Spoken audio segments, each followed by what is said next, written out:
Hello everyone, welcome back to my another mini blog. ಇದು ಗುರುವಾರ morning 5 o'clock ಎಲ್ಲ ಎದ್ದು ಇವಾಗ ನಾನು ಶೇಂಗಾ ಚಟ್ನಿ ಮತ್ತೆ ಪಡ್ಡು ತಿಂಡಿಗೆ ಅಂತ ಹೇಳಿ ಮಾಡ್ತಾ ಇದ್ದೀನಿ.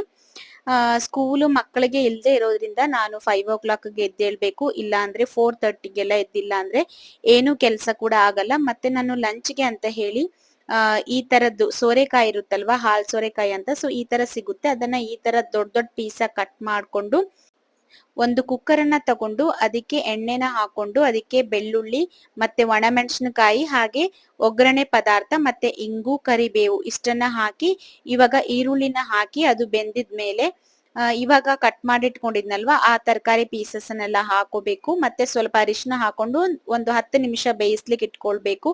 ಅದು ಬೇಯೋಷ್ಟ್ರಲ್ಲಿ ನಾವು ಸ್ವಲ್ಪ ಹುಣಸೆ ಹಣ್ಣಿನ ರಸನ ಈ ತರ ಗೊಜ್ಜನ್ನ ತೆಗೆದಿಟ್ಕೊಂಡು ಅದನ್ನ ಇದಕ್ಕೆ ಹಾಕೊಳ್ಬೇಕು. ಮತ್ತೆ ಇವಾಗ ಇದಕ್ಕೆ ಸ್ವಲ್ಪ ಧನಿಯಾ ಪೌಡರ್ ಮತ್ತೆ ಅಚ್ಚ ಖಾರದ ಪುಡಿ ಮತ್ತೆ ರುಚಿಗೆ ಎಷ್ಟು ಬೇಕೋ ಅಷ್ಟು ಉಪ್ಪನ್ನ ಹಾಕೊಂಡು ಚೆನ್ನಾಗಿ ಮಿಕ್ಸ್ ಮಾಡ್ಕೋಬೇಕು. ಮತ್ತೆ ಸ್ವಲ್ಪ ಬೆಲ್ಲನು ಕೂಡ ಹಾಕ್ಬೇಕು. ಬೆಲ್ಲ ಹಾಕಿದ ವಿಡಿಯೋ ಇಲ್ಲಿ ಕಟ್ ಆಗಿದೆ. ಅದನ್ನೆಲ್ಲ ಹಾಕೊಂಡು 1 ವಿಷಲ್ ಮಾಡ್ಕೊಂಡ್ರೆ ಈ ಗ್ರೇವಿ ರೆಡಿ ಆಗುತ್ತೆ. ಇದು ಸ್ವಲ್ಪ ತೆಳುವಾಗಿದ್ರೆ 1 ಸ್ಪೂನ್ ಅಷ್ಟು ಅಕ್ಕಿ ಹಿಟ್ಟನ್ನ ಹಾಕಿ ಮಿಕ್ಸ್ ಮಾಡಿ ಅದಕ್ಕೆ ಹಾಕೊಳ್ಳಿ. ಉಪ್ಪು ಖಾರ ಹುಳಿ ಸಿಹಿ ಎಲ್ಲ ನೋಡ್ಕೊಂಡು ಇದನ್ನ ಮಾಡ್ಕೊಂಡ್ರೆ ತುಂಬಾನೇ ಚೆನ್ನಾಗಿರುತ್ತೆ. ಒಮ್ಮೆ ಟ್ರೈ ಮಾಡ್ಬಿಟ್ಟು ನೋಡಿ. ಇವಾಗ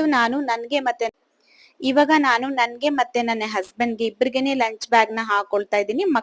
ಮಕ್ಕಳಿಗೆಲ್ಲ ಜುಲೈ 1st ಇಂದ ಸ್ಕೂಲ್ ಸ್ಟಾರ್ಟ್ ಆಗಿರೋದ್ರಿಂದ ಅವ್ರಿಗೆ ಲಂಚ್ ಬ್ಯಾಗ್ ಪ್ಯಾಕ್ ಮಾಡ್ಬೇಕು ಅಂತ ಏನಿಲ್ಲ. ಆವಾಗ ಸ್ವಲ್ಪ ನನ್ಗೆ ಗಡಿಬಿಡಿ ಅನಿಸ್ತಾ ಇರುತ್ತೆ. ಇವಾಗ ನಾನು ಲಂಚ್ ಬ್ಯಾಗ್ ಎಲ್ಲ ಪ್ಯಾಕ್ ಮಾಡಿ ರೆಡಿ ಆಗ್ಬಿಟ್ಟು ಬ್ರೇಕ್ಫಾಸ್ಟ್ ನ ಮಾಡ್ತಾ ಇದ್ದೀನಿ.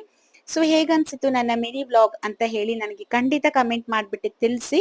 Thank you for watching. Next ವಿಡಿಯೋದಲ್ಲಿ ಸಿಗ್ತೀನಿ. ಅಲ್ಲಿವರೆಗೂ ಟೇಕ್ ಕೇರ್.